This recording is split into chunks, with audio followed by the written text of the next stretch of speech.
shampoing Air Crade, brillant, comme le Kaplan. Vous voulez fixer une caméra sous un lavabo? N'allez pas chercher du tape à 2 €. C'est le double face de cul qu'il vous faut. Le tape double face de cul, c'est la garantie d'une vidéo réussie. Tu es célibataire? Tu ne trouves pas de partenaire? Tu débordes d'énergie? Rejoins-nous sur le tatami. Je me jouis dessus, solitaire, mais martial.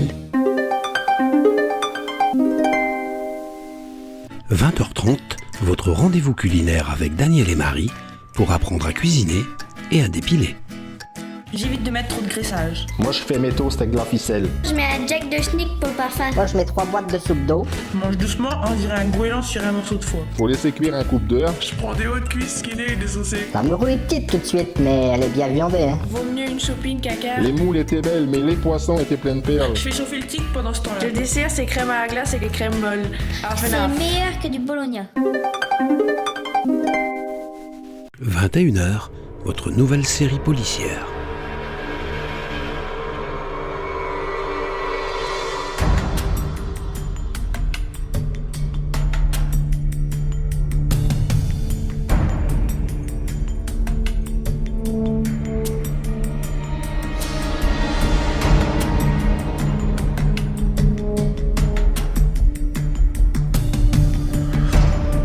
Justice privée, c'est à 21h.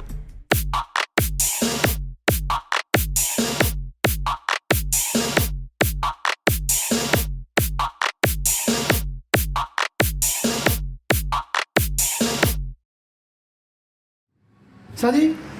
Pas pire, et toi? Bah, pas pire. Dis-moi, Jacques, Ouais. t'as su moi faire Joe? Non, laquelle? Celle qui est factrice chez moi? Non, l'autre, celle qui frise pas. Ah bon? Qu'est-ce qu'elle a abonné? Bah, à force de rôder, elle finit par tomber sur un tonneau. Oh non. Ah non. Avec sa tête de bidon de Saint-Rallonge, tu vas penser qu'il y a eu personne pour l'accoster. Hein? Bah, c'est sûr qu'elle craque pas de trop. Enfin, sa mère aurait mieux fait de tuer un pain de 3 livres. Ah, bah elle est pas de croche, puis les yeux qui se croisent les bras, c'est sûr qu'elle est pas gâtée. Faut vraiment être creux de faim pour grimper là-dessus. J'ai jamais vu qu'elle avait pas de cochon. Bon, bah, tu lui mets une balle de laine entre les pattes au calvaire, et puis arrivé ici, elle t'a tricoté la moitié d'un pull. Par contre, l'autre, elle s'en pris le châssis. Ah, la factrice, oui. Bah oui. Un coffrage a fait péter les boutons de baguette. Ah, bah, puis elle est à l'autre bout, là. Bien enlevé, bien. Il y en a même qui disent qu'elle a fait le grand métier. C'est pas elle qui disait il doit y avoir des bateaux orange, j'ai dit change d'une grotte. Non, tu déconnes, tu confonds avec la fiabile. Oui, t'as raison. Pas grande, mais de la ouache à bloc. Pas grande. Sur nous maintenant, je me suis débattu de faire le tour. C'est comme tromper dans le genou et puis lâche comme dans toi. Bah, c'est son petit père, c'est son père tout chier. Ah, tout chier. Et bien, pour en revenir à Fiat Joe et son polichinelle dans le tiroir, Joe croit quand même pas qu'avec ses pas de croche qui servirent de bac à hier, elle va dégommer le trousseau. Bah, faut croire. Pas un petit con dans l'eau.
L'info, c'est vous qui la vivez, c'est nous qui en vivons.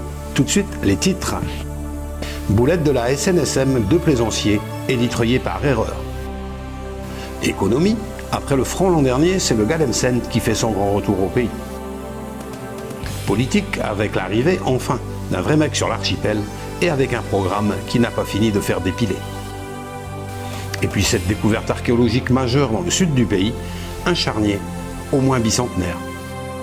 Mais avant de développer ces titres, cette information, on l'attendait depuis l'émission Enquête de vrai d'avril dernier. La décision d'EDP est enfin tombée concernant la centrale électrique de Miquelon. Ce sera un EPZ, une microcentrale nucléaire de 4e génération. D'après le communiqué d'EDP publié ce jour, ce choix a été dicté par notre situation géographique privilégiée en Amérique du Nord, ce premier EPZ pouvant être une véritable vitrine de la technologie française dans le monde, mais également par la possibilité de l'alimenter avec la pyrite du Grand Colombier, après enrichissement bien sûr. Cette décision marque la fin du projet éolien sur la Grande Île-Sœur, ce qui n'a pas manqué de faire réagir la députée maire de Miquelon. C'est si lourd que ça, opposée depuis toujours aux éoliennes qui lui gâchaient la vue sur le Cap et qui s'est fendue d'un commentaire en twixant « L'énergie éolienne, cela reste du courant d'air ». La candidate à la présidence du pays, Mélanie Malancage, qui sera l'invitée du 20h20 demain, devrait s'exprimer sur ce sujet qui n'a pas fini de faire réagir. Un projet de quelques centaines de millions d'euros, quand même. Erreur grossière, malentendu, excès de zèle, c'est la question qui se pose après l'élitreuillage présumément forcé de 2 plaisanciers par la SNSM.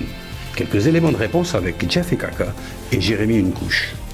L'histoire commence le 30 mars dernier lorsqu'un couple de plaisanciers amateurs de sushi et de brume masquée décide de profiter d'une fenêtre météo particulièrement favorable pour vérifier le dicton local selon lequel la brume, c'est bon pour la peau. Ces 2 marins d'eau douce, habitués des plans galères, n'ont bien entendu averti personne du but de cette petite virée expérimentale. À peine 24 heures après leur départ, et déjà certains proches s'inquiètent et prennent contact avec la SNSM, qui va alors mobiliser tous les moyens dont elle dispose, du plus moderne au plus ancien, pour retrouver les 2 naufragés, dont on apprendra plus tard qu'il s'agissait peut-être de naufragés volontaires. Rapidement mis en alerte, le service des opérations de secours s'est réuni dans le bunker situé sous l'hôtel du pays, afin de coordonner les opérations de la SNSM avec celles de la gendarmerie, de la police territoriale, des sapeurs-pompiers et des agents des douanes. La population s'est également mobilisée de manière à quadriller le pays. Outre les opérations maritimes, les recherches vont se porter vers les lieux les plus reculés de l'archipel, mais également dans la partie sud du pays, plus ensoleillée, où les naufragés auraient pu trouver refuge dans quelques criques encaissées. C'est finalement ce matin, à la piquette du jour, qu'entre 2 bonds de brume, l'hélicoptère de la SNSM a aperçu l'embarcation des plaisanciers et a immédiatement mis en œuvre la procédure d'élitreuillage. Ah ben ça n'a pas été facile du tout, gros, parce qu'ils étaient partis. On a pensé qu'ils déliraient à cause de la déshydratation, de la soif. Les 2 victimes traumatisées ont été immédiatement prises en charge par la cellule de soutien psychologique de la clinique Louis-Thomas de Miquelon. L'urgentiste, psychologue et réanimatrice est responsable de cette structure diagnostique que nous avons pu contacter, mais qui ignorait qu'elle était enregistrée, nous indiquait, je cite, « Le mâle n'est pas clair, mais la femelle a vraiment morflé ». Nous avons pu joindre également par téléphone l'avocat des plaisanciers, Maître Chanteur. Essayez de vous mettre à la place de mes clients. Vous êtes tranquillement en train de déguster la rosée de votre pare-brise avec un nuage de maquereau frais lorsqu'une espèce de Robocop tout en orange venu du ciel vient vous arracher à votre embarcation.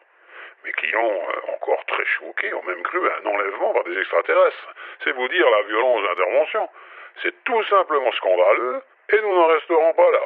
Maître Chanteur qui entend saisir dès lundi la juridiction compétente afin d'obtenir des dommages et intérêts, symboliques nous a-t-il indiqué, mais qui devrait cependant permettre à ses clients d'acquérir enfin un GPS, un VHF et même quelques fusées de détresse.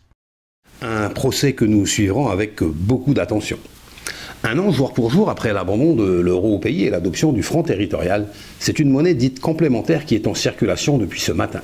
Les explications d'Ella Patsou, illustrées par J'en ai pas plus. Le GADEM est une nouvelle monnaie complémentaire au franc territorial. Les monnaies complémentaires visent à favoriser les échanges municipaux, territoriaux, régionaux, en mettant en place une économie nouvelle, plus juste, plus solidaire et plus humaine.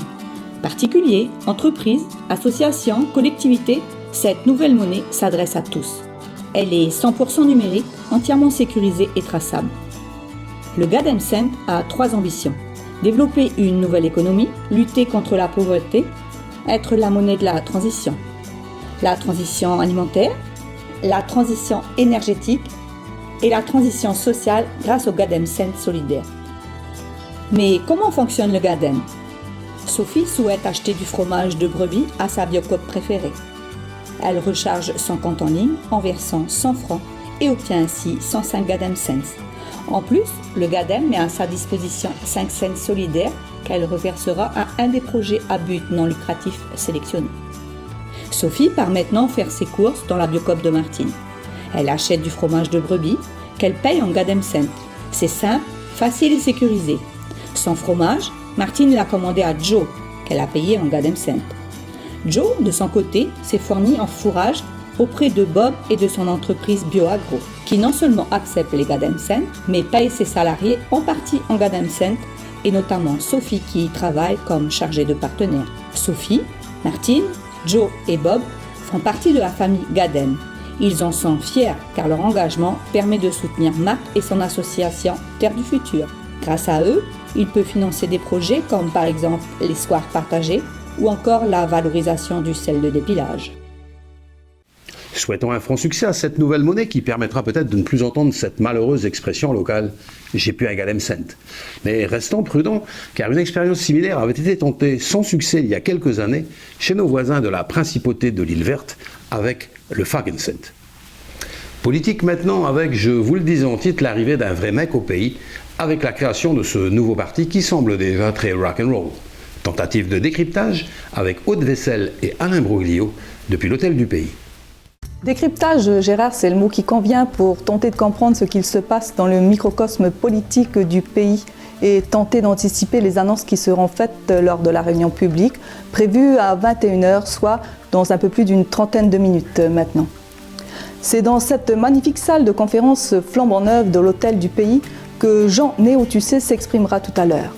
Jean Néotussé, connu pour ses prises de position viriles lors des différentes visites présidentielles, a adressé aux différents médias et à la société civile cette invitation un peu énigmatique qui fait référence d'une part à un mec, d'autre part au logo du fameux groupe de rock AC/DC.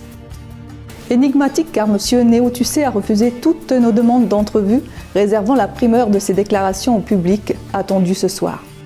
Une recherche sur la toile nous a cependant permis de trouver la page de M. Néotussé et de comprendre que le MEC est en fait un parti d'extrême centre, ce qui constitue une première au pays, mais qui démontre une fois de plus les capacités d'innovation de l'archipel, cette fois dans le domaine politique, et oui, tout est possible. La ligne du nouveau parti sera probablement un savant mélange de différentes tendances les plus extrêmes. En revanche, le nom du parti reste secret. Selon nos confrères du Cap-Plan déchaîné, ACDC signifierait assez de cap sur demain pour construire afin d'affirmer une volonté de rupture totale avec les partis existants, ce qui expliquerait ce sigle à consonance un poil humoristique. En revanche, selon l'éditorialiste du petit journal de SPM, l'explication serait plus phonétique et ACDC signifierait tout simplement ACDC, par référence aux politiques menées depuis des décennies en matière de développement économique par l'équipe de la présidente sortante, Irma Missa.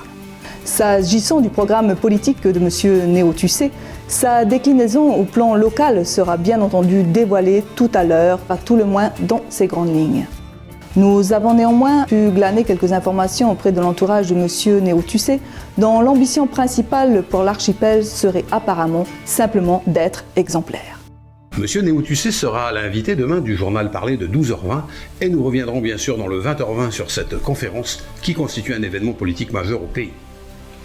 À l'occasion de travaux de terrassement dans le sud du pays, c'est un véritable cimetière qui a été découvert. Cimetière dont l'origine reste bien entendu inconnue, même si plusieurs hypothèses ont été avancées. Des échantillons ont été envoyés à un laboratoire spécialisé dans la datation au carbone 14, dont les résultats devraient être connus dès demain. L'occasion pour SPM TV de vous faire gagner une caisse de whisky de sapin offert par notre sponsor, la distillerie de la Grande Île Sœur, en répondant à cette simple question. Les ossements retrouvés proviennent 1. D'un cimetière anglais d'avant 1816, 2. D'un cimetière esquimau, 3. Des corps des officiers du navire Fullwood. Nous dévoilerons demain le nom du gagnant dans le 20h20. 20h20 qui recevra Bob Ondegaz, le président de l'association Commémoration 2017, qui viendra nous dévoiler en exclusivité et en direct le programme des festivités organisées à l'occasion du premier anniversaire du bicentenaire, mais également tous les ouvrages qui seront publiés à cette occasion. N'oubliez pas, demain, c'est la journée mondiale sans journée mondiale. Demain, à cette même place, vous retrouverez notre confrère Octave Gebel. Tout de suite, le bulletin météo, présenté par Yves Pafergra. Merci de votre fidélité à SPM TV. Bonsoir.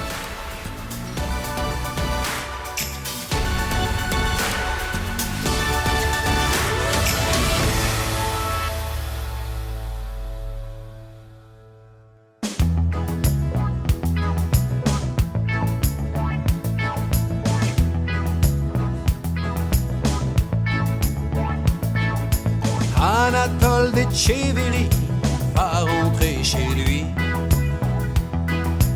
Il a passé toute sa vie aux États-Unis. Et sur une île sur l'océan, avec un phare et des goélands, avec un maire, un historien, un boulanger, des pharmaciens. Anatole Etcheverry va rentrer chez lui. Il a passé toute sa vie aux États-Unis.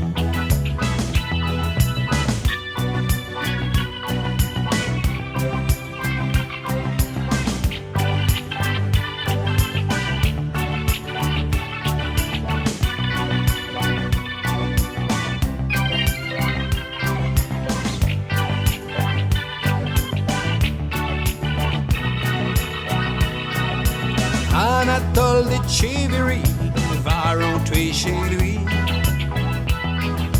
Il a passé toute sa vie aux États-Unis.